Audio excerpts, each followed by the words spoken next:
Hallo allemaal, goedemorgen of goedemiddag. Kijk je de video's ochtends, zeg ik goedemorgen. Kijk jullie 's avonds, zeg ik goedenavond. Kijk je dit kanaal voor de eerste keer, vergeet niet te abonneren en op de bel drukken, zo kan je alle nieuwe video's zien. Vandaag wil ik samen met jullie deze cake delen. Wat heb ik daar allemaal gebruikt? Wat heb ik voor nodig? Blijf jullie de video kijken tot het einde. Wens ik jullie allemaal een fijne dag. السلام عليكم، أهلا وسهلا ومرحبا بكم في قناتي وقناتكم. أولا وقبل كل شيء كنرحب بالناس الجدد اللي انضموا للقناة ونقول لكم مرحبا بكم. ما غاديش تندموا على الانضمام وفي جعبة الكثير والكثير أقدمه لكم. وبالناس القدام اللي معايا من بدايتي حتى لدابا كنشكرهم الشكر الجزيل والتقدير. اليوم بغيت نشارك معكم هذه الحلوة اللي هي بسيطة ولذيذة ورائعة في المنظر وفي المذاق أيضا. بقاو تشاهدوا معايا حتى الاخر، نتمنى لكم فرجة ممتعة. المقادير بعد اللهم صل وسلم على سيدنا محمد وعلى آله وصحبه أجمعين. عندي هنايا الكوب ديال الزيت وعندي كوب ديال السكر، ولكن انا ما كنستعملش كوب كامل لانني لست من عشاق الحلويات الحلوه، ما كنستعملش الحلوه بزاف الحلويات ديالي. فهذا كوب ما عمرش حيت منه تقريبا 3 المعالق ونص. هذه عندي قبيصه ديال الملحه، عندي 3 المعالق ديال الكاكاو مر، عندي 3 البيضات كبار الحجم، عندي 16 غرام ديال البيكين باودر خميره الحلويات او ما يعادل 2 ساشيات ديال المغرب. عندي هنايا 1 ساشي ديال السكر فاني، هذاك ديال الفاني مذاق الفاني، وعندي كوب ونص من الدقيق. وبالنسبه للتزيين عندي الجنجلان الابيض، وعندي 3 المعالق كبار ديال النشا، وعندي 500 ملغ ديال عصير البرتقال. هادشي اللي محتاجين في هذه الحلوه. بقاو تشاهدوا معايا الفيديو حتى الاخر، نتمنى لكم فرجه ممتعه. Hallo allemaal, nu ga ik samen met jullie de ingrediënten opnoemen. 1 kop van bruine suiker, maar als je niet van zoete cake houdt, dan kan je 3 lepels eraf halen en een halve. Wat heb je nog meer voor nodig?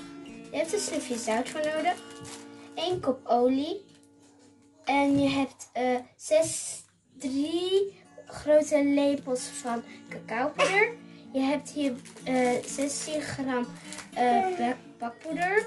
Je hebt hier 3 grote eieren. 1,5 kop bloem nodig. Je hebt vanillesuiker nodig.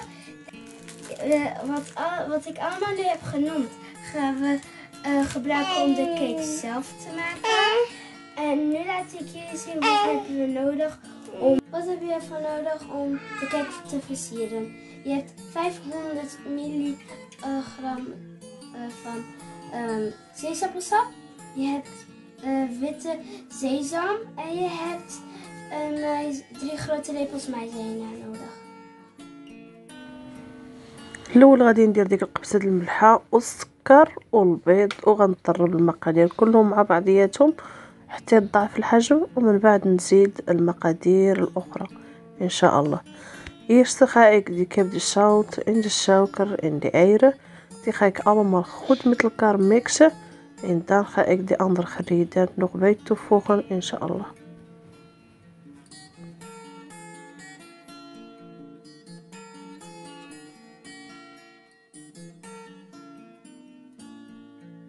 Ik ga die vanillesuiker ook nog bij toevoegen. غادي نزيد ديك السكر الفاني وغنطرب الكل مع بعض.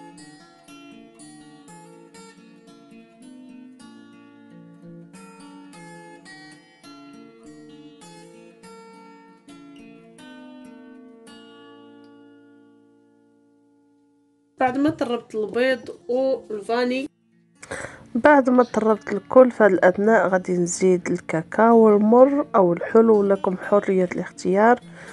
Ik heb die cacao toegevoegd. Ik ga nu de baking powder toevoegen. زدت 16 غرام ديال خميرة الحلويات، ودابا غادي نخلط كلشي مرة اخرى باش يتجانسوا المقادير مع بعضياتهم. Ik ga nog een keer mixen om de ingrediënten goed met elkaar te mixen. الحليب غادي نزيدهم ليه غير هبيك ديري خراوط الليبله بيك فرخيته في الملك خايك بيت توفوخه. هادو 3 المعالق كبار ديال الحليب نزيدهم، نسيتهم.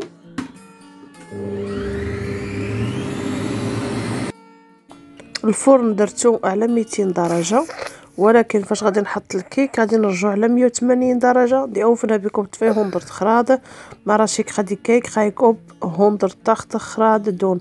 De cake kost tijd 30 minuten، تقريبا 30 دقيقه في الطبخ. خدم لكم معلومه جد مهمه باش تعرف انك درتي الدقيق الكافي في الحلوى. فاش تقدي تهزي هذيك العجينه وتقدري تزوقي بها هكا، تقدري ديري بها الزوق كما تشوفوا دابا. تاكدي انك درتي الدقيق الكافي، ما تزيدي حتى شي حاجه. Hier heb ik voor jullie wat nieuwe informatie. Moet weten dat heb je genoeg deeg, genoeg bloem in de beslag gedaan. Als je kan trekken zo en kan je gewoon met de beslag tekenen, dan weet je dat heb je genoeg bloem, hoef je niks meer te voegen. Hier heb ik boter gesmeerd voor de pan. Ik heb een beetje bloem bij gedaan. هنايا ضغطيت الزبدة دهنتها المول ودرت فيها شوية ديال الدقيق.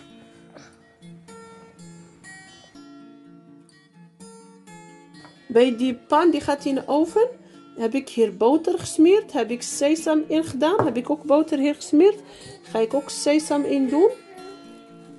En daarna doe ik de beslag. Eerst heb ik helemaal boter gesmeerd, heb ik het bloem. In de zijkant heb ik weer boter gesmeerd en heb ik sesam in gedaan. Omdat ik heb de sesam heb ik nodig alleen in de zijkanten van die cake, niet hele. انا في هذا المول العجيب ديال الحلوى دهنتو كامل بالزبده ودرت له الدقيق، ومن بعد دهنت الجوانب ودرت فيهم الجنجلان، لانني بغيت الجنجلان غير في الجوانب ماشي في الكيكه كامله. داكشي علاش عاودت له الزبده من الجناب ودرت له الجنجلان. دابا غادي نخوي فيه الحلوى وغندخلو الفران طيب على 180 درجة. Nu ga ik de beslag van de cake in doen en leg ik het in de oven voor een half uurtje op 180 graden.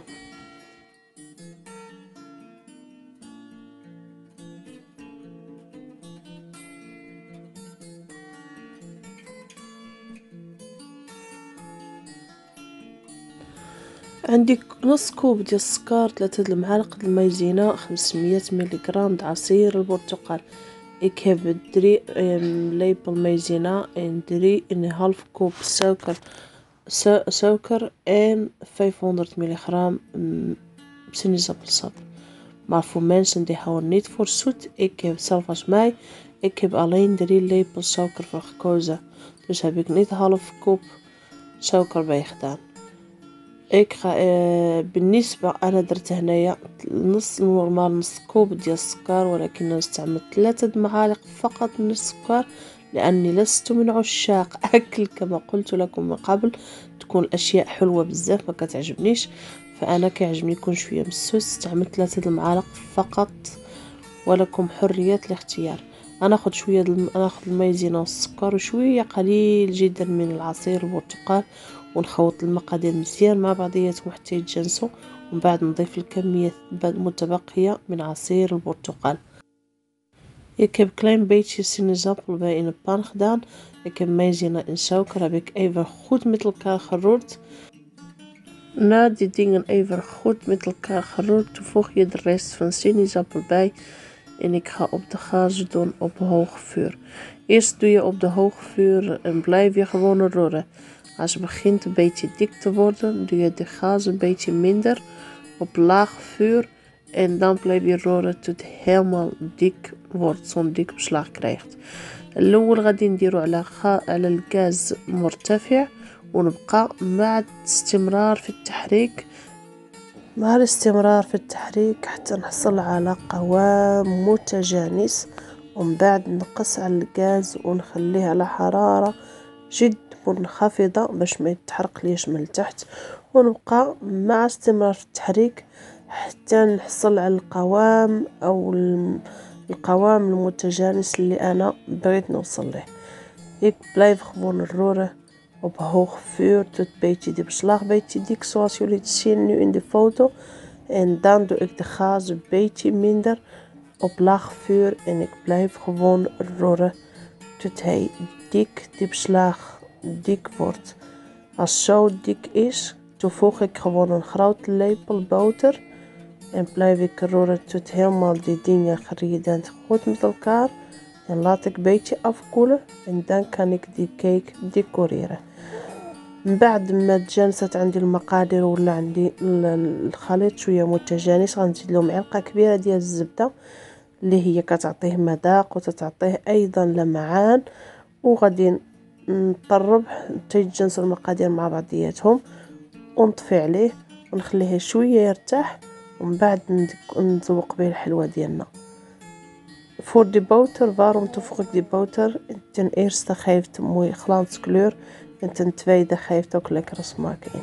ديالكم طابت فاش كتدخلوا فيها هذا بيك وتخرجوه نقي، عرف بينا طايبه klaar. Als je weet, hoe kan je weten dat jouw cake is gewoon helemaal gaar of jouw taart? Als je gewoon zo'n tandstok indoet en krijg je schoon, dan is het gaar. غادي ناخذ واحد الكميه قليله فقط من هذا، نحيدو غير ديك الفوقاني باش نخوي فيه داك الكاستر اللي صاوب تاع الليمون. Ik ga een klein stukje afhalen van die cake, niet alles. Alleen een klein stukje, heel dun stukje. Daar ga ik die kasters, die heb ik gemaakt van sinaasappel.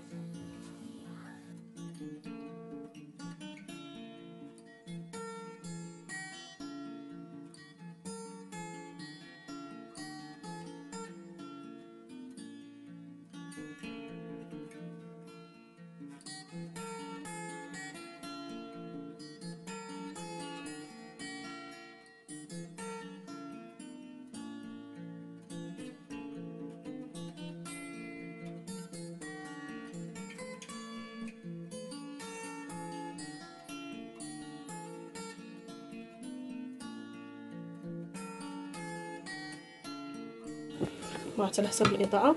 هانتوما بقى لي داك الحلوه اللي حيت من هنا هي تفرتات، غنزين بها من الجوانب.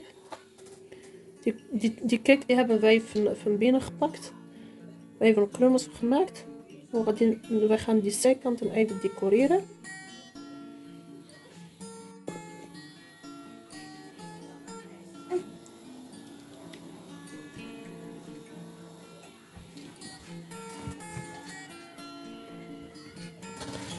لكم حرية الاختيار باش بغيتو تزينوا بالفواكه زينوا، بغيتو تزينوا بامون افيلي، باللوز افيلي، باللي عجبكم زينوا به. انا غادي نزين باللوز افيلي وانتم لكم حرية الاختيار.